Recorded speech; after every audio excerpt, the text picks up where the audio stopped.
But first, the last 5 days of my life were that of a travel agent.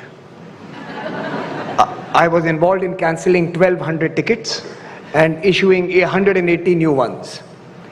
So I thank each one of you, many of you who have rescheduled your flights and traveled through unfamiliar routes, determined to meet in New Delhi as a collective to discuss and debate issues that should matter most to all of us today based on what is happening around us. Thank you so much, and please applaud yourselves.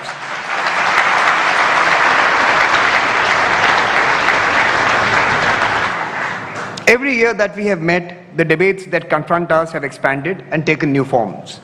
But throughout, the Raisina Dialogue has remained steadfast in being the proverbial banyan tree, planted firmly in the ground, watching, gently nudging, and persuasively shaping our lives and those around us. The Raisina Dialogue has kept faith in its aim of unpacking the present to help shape our future. And with the task comes a commitment to agility and to deepening our engagement with the world in flux. Alongside this flagship annual dialogue in New Delhi, we have Raisina satellite convenings in Australia, Japan, the UAE, and the Mediterranean in Marseille, France. This year, we will also launch Raisina Americas in Canada. Today, we are also proud to launch the Science and Diplomacy Initiative in collaboration with the Office of the Principal Scientific Advisor. 75 top-notch international scientists met this morning, and we have decided to continue to meet and help science shape our futures. Access, diffusion, and knowledge will enlighten our past and our future.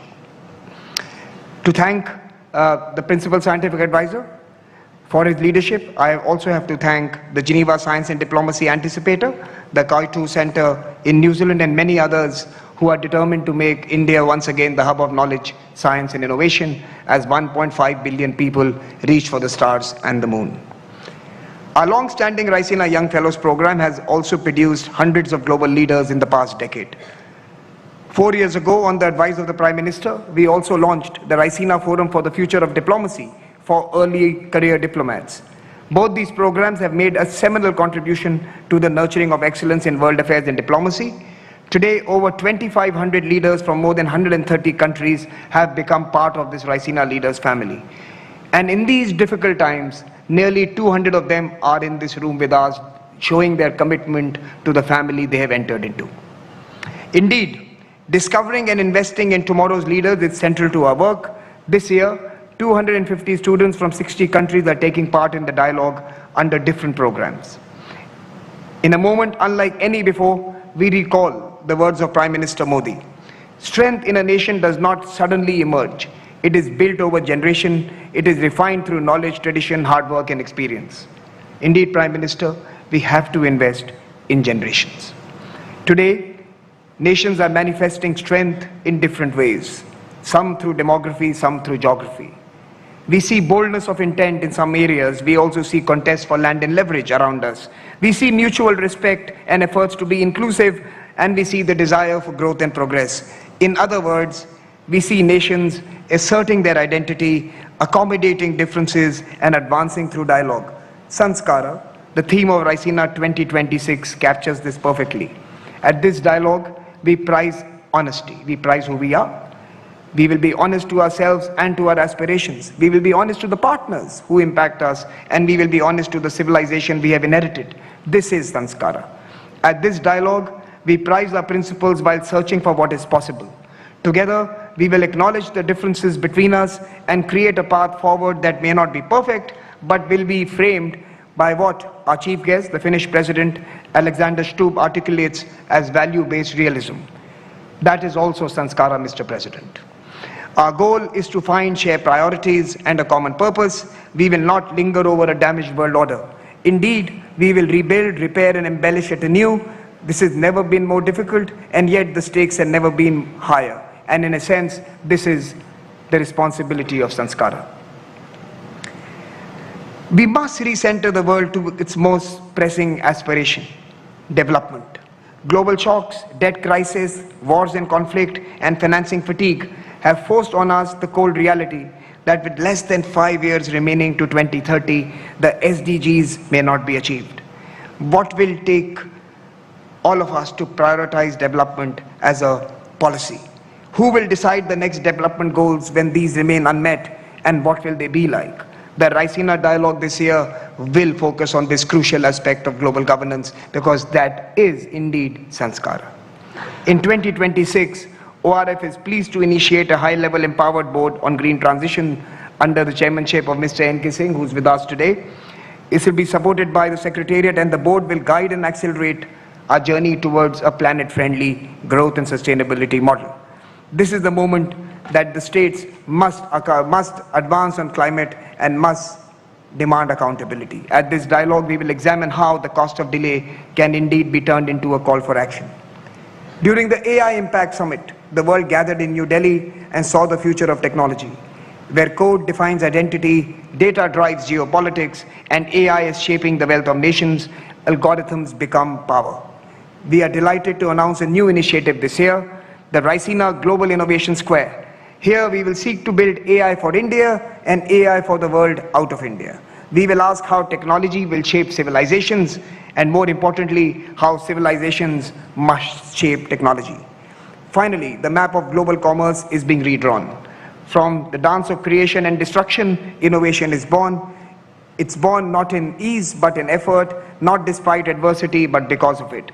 This dialogue will examine the new geo-economics, where policy, politics, and polycrisis are shaping a new arrangement. This is the broad canvas of Raisina Dialogue 2026. And as always, its conversations will remind us that change must begin with ourselves. I welcome you once again to the dialogue and to the Raisina family.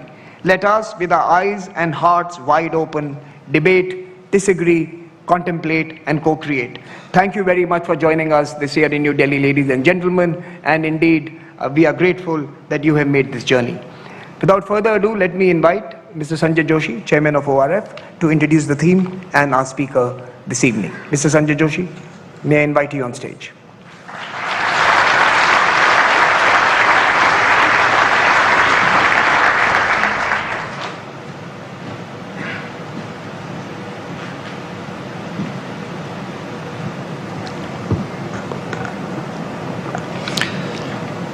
Our guest of honor, Excellency Alexander Stubb, President of Finland, Honorable Prime Minister of India, Shri Narendra Modi ji, Honorable External Affairs Minister, Shri Jaishankar, distinguished excellencies, friends, ladies and gentlemen. We gather Raisina 2026 in an age of assertion. A hyper-informed world, trapped in a flurry of disintegration, finds itself strategically fractured. Coalitions that seemed foundational a short while ago strain under pressures they were never designed to withstand. An era of pure assertion where an intelligent species, driven, it seems, not by vision, not by strategy, seems goaded by primitive stimulus response mechanisms, action and reaction, erupting from a collective unconscious, deeply mired in grievances inherited from the past. Last Raisina, if you remember, 2025, we had assembled to discuss Kal Chakra, the cycle of time, reminding ourselves that transitions in the world order are never straightforward, never linear, but must be negotiated through contests, through differences between opposites. Each condition, every reality is conditioned by its opposite. Within this dance of opposites, civilizations, through centuries, like rivers, have flowed through cycles of integration and disintegration. Today, as we open the 11th edition of the Raisina Dialogue, we find ourselves in a moment of disintegration. When the question that haunts everyone is, why does an intelligent species, why do strong nations make choices that seem so clearly self-destructive? The answer to this question, the one that explains the turmoil not just in West Asia, but across so much of the turbulence from the Americas to the Indo-Pacific? The answer to this lies within the Indian intellectual tradition of Saṁskāra. Saṁskāra is not something to be easily trivialized in an Instagram reel as a piece of cultural memorabilia. It is not just a rite of passage. It is not the sacred thread wound around the torso. In fact, to wear Saṁskāra as a badge of identity is to trivialize it. Saṁskāra runs far deeper. It is the code that runs a civilization. But it is not a static code. It is not a piece of DNA, a strand of DNA frozen in amber. The purpose of Saṁskāra is never to make us prisoners of the groove, endlessly repeating the same rutted patterns of behavior. The purpose is to let the groove guide the water to the field, to irrigate it, to enliven it. That is Saṁskāra. For a groove that traps water turns any field into a swamp in no short time. A groove that irrigates creates life. A nation primed for assertion becomes a prisoner of the groove. It operates out of a wounded sense of self-worth with the force of historical memory. It escalates because its historical scars compel it to escalate. And it withdraws only when fresh wounds force it to withdraw. Caught in a web of imagined power, addicted to its own narrative, it's a prisoner of primitive stimulus response dressed up in the language of tactics. The true etymological power of Saṁskāra actually lies in samatva, balance. Balance is about the middle path, about equanimity. It encourages not assertion, but the second part of Saṁskāra, which is accommodation. The need to see that in a world where every reality is defined and limited by its opposite, the opposite, is not a target, but a mirror. Advancement actually lies in the Saṁskāra of accommodation. So Saṁskāra teaches us what it is to be human. An intelligent species cannot be the product of past residues. It is not a helpless inheritor of grievances passed down like family heirlooms. It is willing to ask difficult questions in order to reap the fruits of refinement. Today, from research in tariffs to research in geopolitics, in a world of data centers, automation, and digitally enabled warfare, we are not advancing, but rather confronting a complex overlay of the old and the new. The conflicts we witness are new only in their technological prowess. The impulses that rise from are inherently old. The solutions to them will not be found in silos, and least of all by those who mistake narrative for reality, make it the substance of power. The solutions demand sustained interrogation, intellectual engagement, ideological candor, and the willingness to engage across profound differences. It is therefore timely and deeply significant that we have today with us His Excellency Mr. Alexander Stubb, President of Finland, as a chief guest in this edition of the Raisina Dialogue. European civilization too finds itself at a consequential juncture.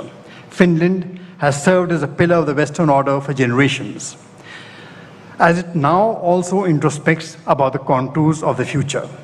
Finland's journey, shaped by geography, by resilience, by strategic clarity, in the most difficult of circumstances, offers a particularly relevant lens for examining questions of sovereignty, security, and cooperative multilateralism.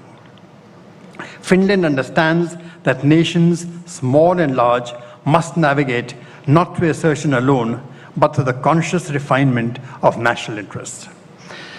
We no longer actually operate in the simple world of states talking to states. So that is why we have Raisina.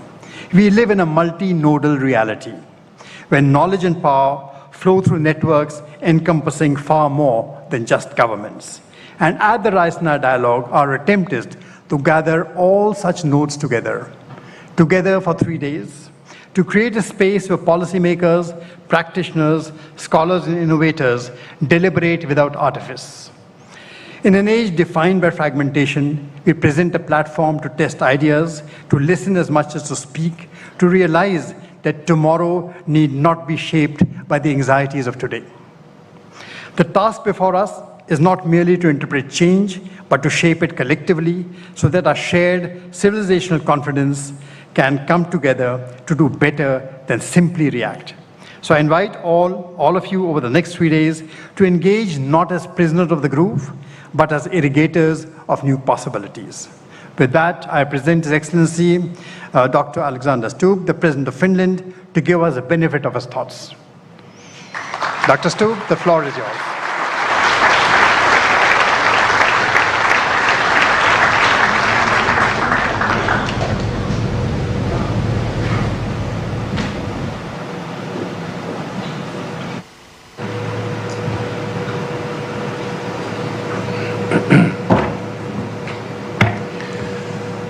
Mr.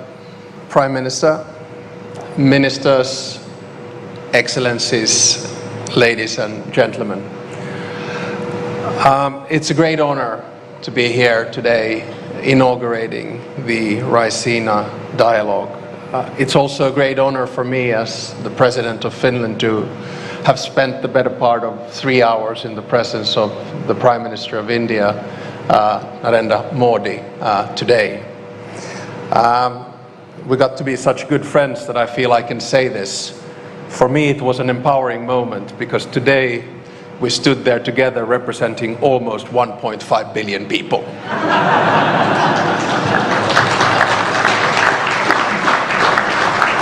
And I'm sorry the speech is going to go only downhill from here. During the past decade, it's been remarkable to see how Raisina has developed into one of the foremost platforms for strategic thinking and global engagement. And I think for that, we should all be thankful to both Minister Saṁskāra and Saṁskāra. The fact that you've been able to do this in 11 years and gather such a distinguished group with some flight problems getting here, I think is remarkable. So congratulations for that. Let me take some 20 minutes of your time and begin by the following. I think we human beings make 3 mistakes. The first mistake is that we over-rationalize the past. We think that the world worked in a certain way and juxtapose examples thereof. The second mistake we make is that we over-dramatize the present. And when we do these 2 mistakes, the problem is that we end up underestimating the future. And I'll try to avoid that today, but the problem is that us nerds of international relations, we quite often draw parallels between the past and the present, sometimes to make convincing sounding predictions, and sometimes just to make the case that the world was more orderly and much better in the good old days. At the same time, we get quite het up about things that we see around us, as if the world has never experienced crisis of the scale that we are presently facing. I was reminded of this lately when over the holidays I read the biography of U Thant, former Secretary General of the UN, first Asian one. The book was called The Peacemaker, and I just drew the conclusion that, at least having read that, the number of global crises is actually fairly constant. Now, by this, I do not in any which way want to diminish the significance of the increase of the number of local and regional conflicts that we are now witnessing around the world. I'm deeply concerned what we see today in the Middle East, in Sudan, and in Ukraine, just to name a few. My worry, though, is that these conflicts are incrementally becoming, and my aim today is to try to find a pathway back to an international order in which institutions, norms, and rules are respected. without a functioning world order, power vacuums will be filled by raw power, rogue behavior, and predatory hegemons. So today we hear assessments that the rules-based world order is dead, that a wrecking ball is destroying all of the international institutions and rules that have been built since World War II, and that the rupture of the old system is inevitable. Sure, we're living through a major challenge in world politics. Sure, the old order is being challenged, questioned, and attacked. But I would argue against a binary, everything is lost kind of a view. I think the reality is actually much more complex. I really liked Mark Carney's speech in Davos, and Mark was here on a visit as well a few weeks back. And I sort of want to build on his speech here today. But instead of only describing what is presently wrong of the global order, or disorder as the case might be, or longing back to the good old days, I think we should set our sights on the future. We should strive to provide concrete normative proposals on how to fix the global order and make it work better for all. That is not idealism, but it is motivated by interests and realism. Now, you'll know that we Finns are often described as being cool, calm, and collected. And I see at least 2 former Swedish prime ministers and a former Danish prime minister in the audience, and you can ask them, I'm sure they will agree. Now, when the going gets tough, a Finn goes in the sauna and takes an ice bath. We consider it a good way to clear the mind, take a breather, and try to understand what is going on in the world. And that's what I'll try to do today. Not in the sauna or the ice bath, but here from the podium. I think this goes quite well with the theme of this year's Raisina Dialogue, Saṁskāra, Assertion, Accommodation, and Advancement, just like the chairman just noted. I think we have to sit down during these 3 days, take the world as it is, and make the best out of it in a dignified manner. So today I will kick off the Raisina Dialogue by focusing on 2 things. First, I will attempt to identify the problem. So what's wrong with the world order today? And second, I will try to outline a number of possible concrete solutions for the future, which you can then tear apart in your dialogue. In both of these parts, I will reflect on India and what India teaches the world. It's an attempt by someone who's been born and bred into the Western dominated liberal world order to understand how the world is really changing and be open about it. My thesis is very simple. I believe that the global South will decide what the next world order will look like. And India, as a major power, will be a major, or if not the force in deciding whether the world will tilt towards conflictual multipolarity characterized by deals, transactions, and spheres of interest, or whether the world will tilt towards a new cooperative, fair, and representative multilateral world order based on international institutions, rules, and norms. The policy choices that India and other key powers make truly matter in this time of transition. They will set the direction of the future. Let me begin by stating the obvious. The world is changing, much like it did after World War I, World War II, and the Cold War. It'll take a few days to settle, but only 2 things are sure. One, there are more players who have agency than they were after World War I or World War II, or indeed the Cold War. And number 2, the starting point for a new settlement is different from 1918, 1945, and 1989. The global power balance has shifted. The global south has both demography and economy on its side. I mean, here we are in a country which is portraying growth rates of 7%, probably projecting all the way to 2047, and at the same time, it's the biggest democracy in the world. But my argument is that the era of a Western-dominated world is over. That's the disruption.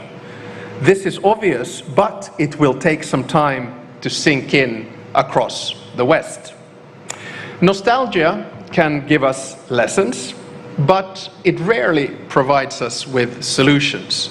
So I think that a good starting point to any analysis is to deal with the world as it is, not with a world that we would wish it to be. So, we live in a time of power politics, a time where might seems to make right.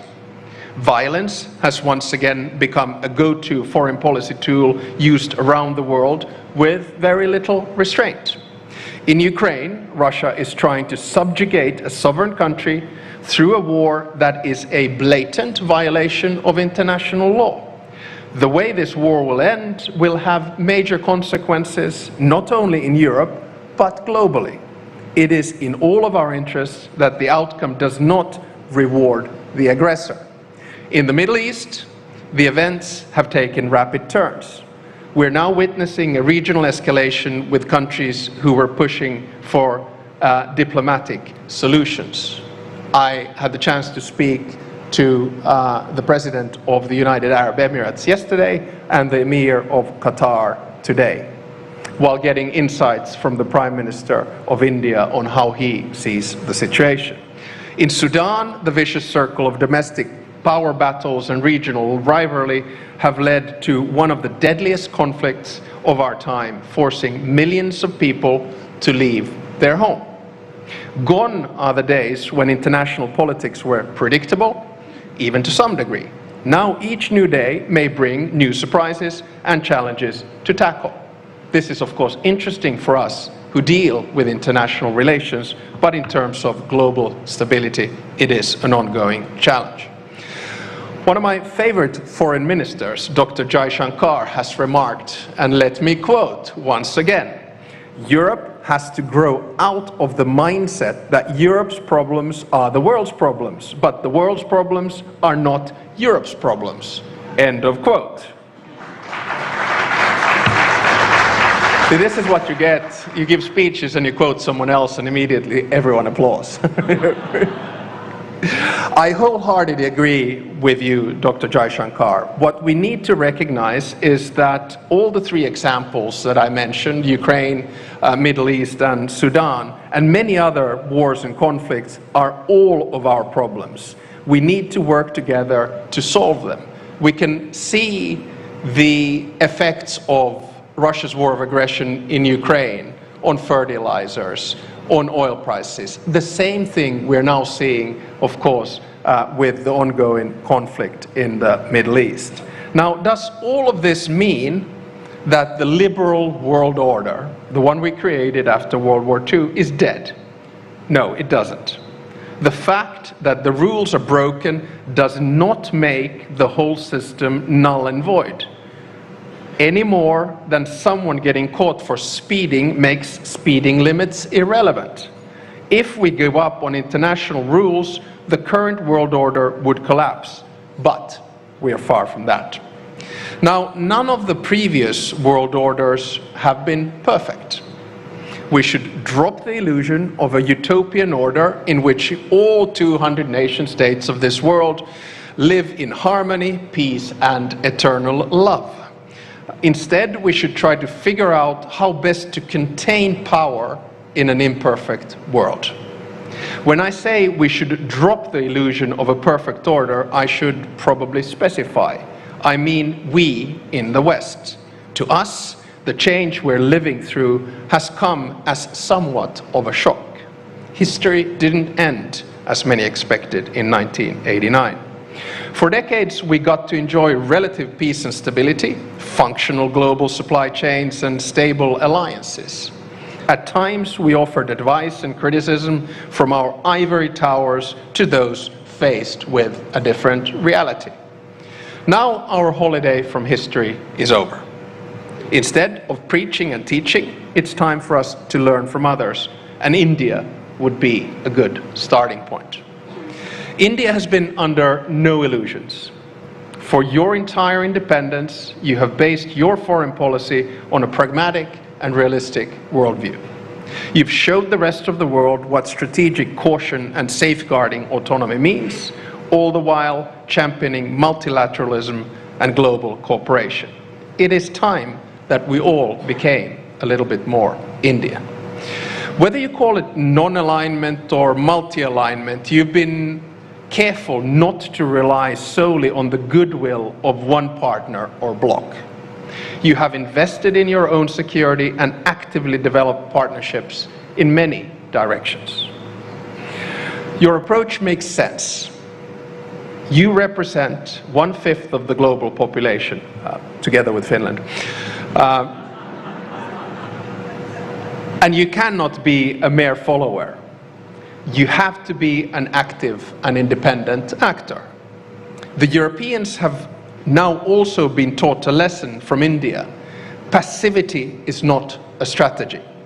We have to develop our capabilities, avoid harmful dependencies, and strengthen our global partnerships. And we have to continue investing in our alliances. Indeed, for a country like Finland, the collective security that NATO provides is a necessity. The economic clout that the EU projects is a must.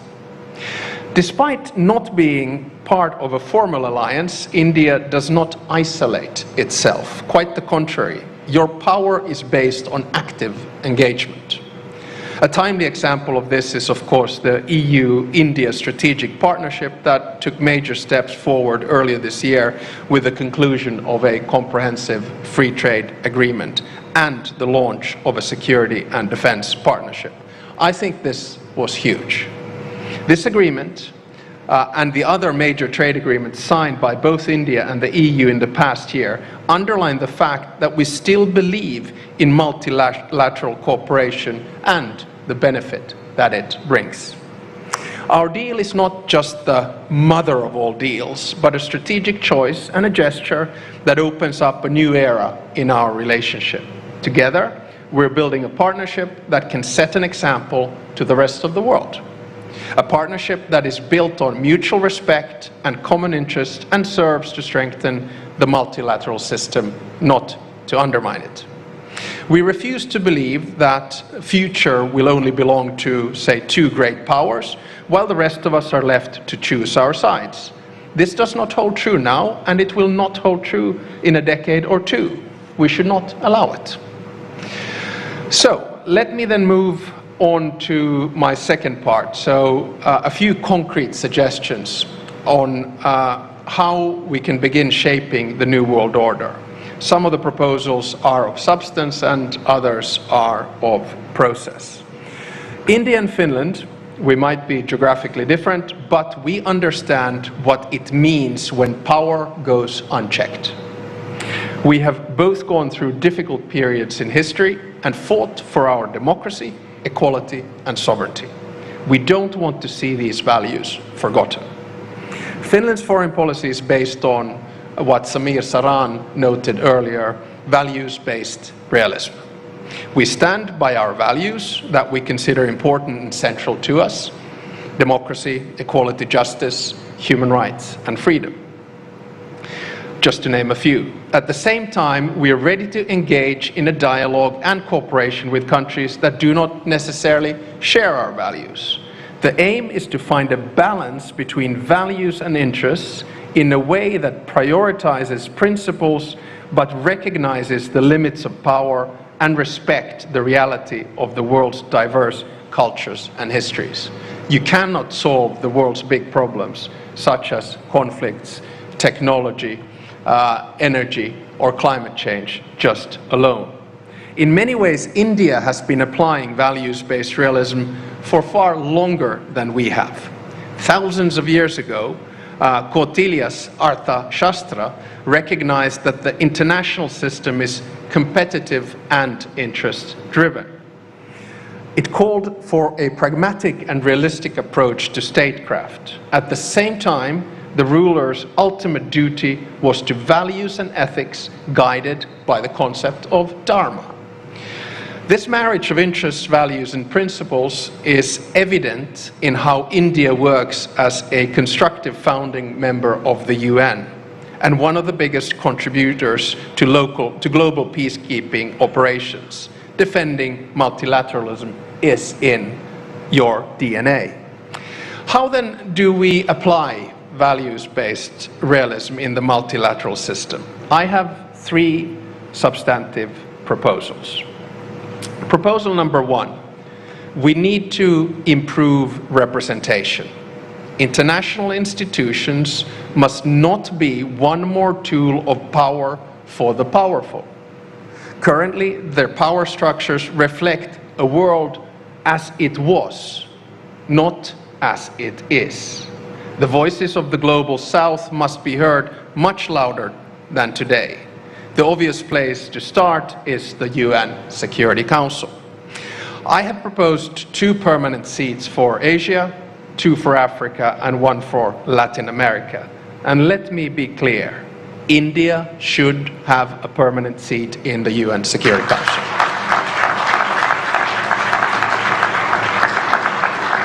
Equally, we should reform the Bretton Woods institutions. The countries where the future of the world economy is made should have a bigger say. We also urgently need to reform the WTO to work better for all of us. Currently, the rules-based trade system is not delivering as it should, and trade is being wielded as a geopolitical tool, an instrument of power. In this area, India's leadership is needed. Second, we must create rules and norms that bring stability but allow for diversity. Technology, especially AI regulation, is a test case. AI is a life-changing technology. It is the first technology that can be seen to have agency on its own. We are creating something new, and we have to make sure that what we create works for all. For that, we need common basic rules and guardrails. But we also need to acknowledge that the different realities around the world, different systems, create very different threats and opportunities. So new technologies should not deepen the digital divide between the developed and the developing world. They should bridge it. And in my mind, India is both a driver and a bridge of AI and technology. This is a field where you showed leadership recently in the AI Impact Summit. I could not agree more with you, Mr. Prime Minister, when you said in your address at the summit that AI will only benefit the world when it is shared. Third, we need to accept local and regional solutions while developing our joint international institutions. These 2 layers, local and global, can live side by side. My point is that for international institutions to survive, we need to strengthen regional integration globally.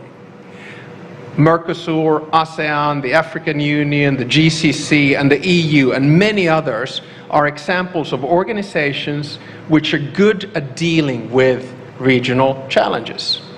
Regional organizations are at their best when they support the multilateral system and amplify the voices of their members in the international arena. I add that victims of war cannot wait for perfect institutions. We have to push for solutions in an imperfect world. Global phenomena such as climate change, migration, have local impacts. They require solutions. Overall, we need to approach that foreign policy in what I call dignified foreign policy. We have to create an atmosphere of dialogue and engage with each other on an equal footing with respect. By reforming the multilateral system to better reflect the realities of today, we have a chance to save it. At the same time, we have to hold on to the core principles of the system as it was built. Those principles are enshrined in the UN Charter, prohibition of the use of force, and respect for sovereignty and international law. And this applies to each and every one of the 193 members of the United Nations. So to finish, let me make a procedural proposal on how to try to get things back on track. The foundations of the United Nations were built in San Francisco, much like the framework for our global financial system was built in Bretton Woods. I think what the world needs now is a new San Francisco moment. A moment where world leaders come together in the spirit of cooperation to think long and hard how to reform the international institutions that have served us since World War II. We need to rebalance the world order. We need to agree on the principles on which we can find common solutions to common problems. And if I may, my procedural proposal is that we should have a new Delhi moment. In other words, that India gathers world leaders here in Delhi and begins the process of looking what happens after wars.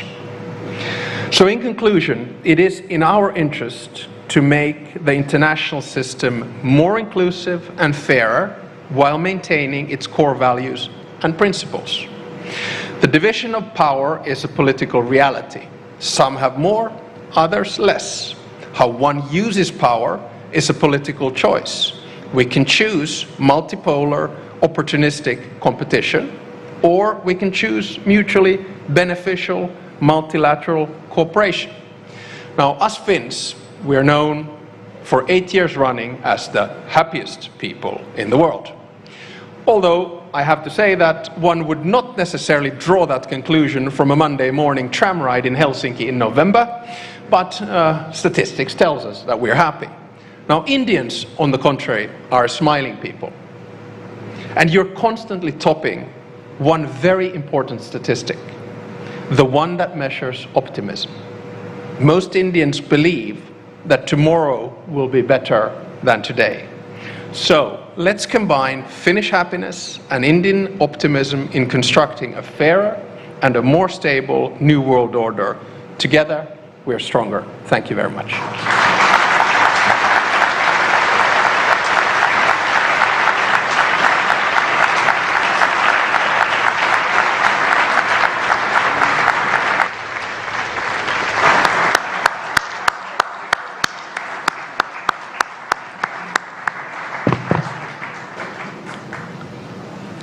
Thank you, Mr. President. Now may I invite His Excellency Dr. S. Jaishankar to propose the vote of thanks.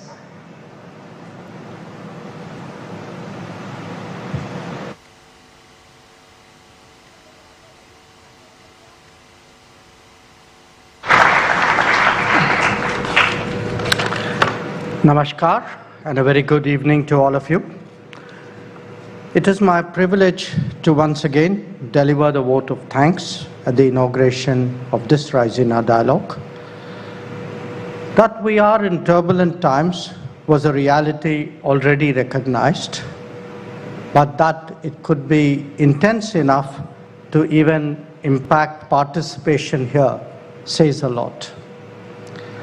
Let me begin by thanking President Alexander Stubb, our chief guest this year. We have just heard his insightful, I'd say happy and optimistic analysis of the global situation at a particularly complex time. That has certainly set the tone for further deliberations.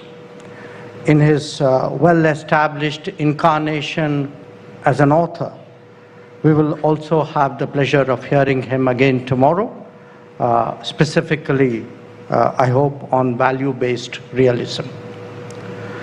To Prime Minister Narendra Modi ji, I would like to say that your presence, as always, continues to serve as an inspiration. Events of the last year, including ongoing developments, only validates your belief that Indians must continue to develop a sharp global awareness and the world an equally relevant India awareness. And we must constantly update both. To the organizers of the dialogue, the speakers, the young fellows, and the attendees, you are what separates this event from all others. The openness, diversity, energy, and I would say even the atmosphere that characterizes Raisina is truly unique. Ladies and gentlemen, our discussions over the next few days will be about new capabilities, military, economic, energy, human resources, and above all, technology. AI particularly awaits us. It will also be about two new mindsets: the greater propensity to take risks, equally the growing resolve to de-risk and diversify. And three, it would be not least about habits and assumptions, where they still apply and where we need to get over them. With that in mind, let us collectively assert, accommodate, and advance. I wish you all a very, very productive dialogue, and thank you for joining us this evening.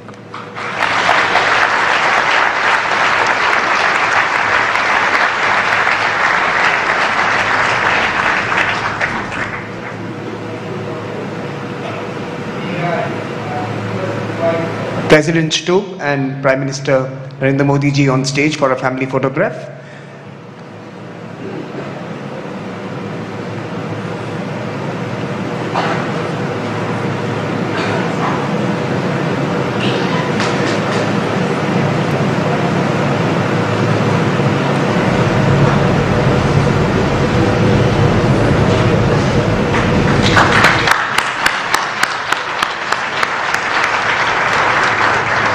The dignitaries will exit the room. May I request you all to remain seated as they leave the hall.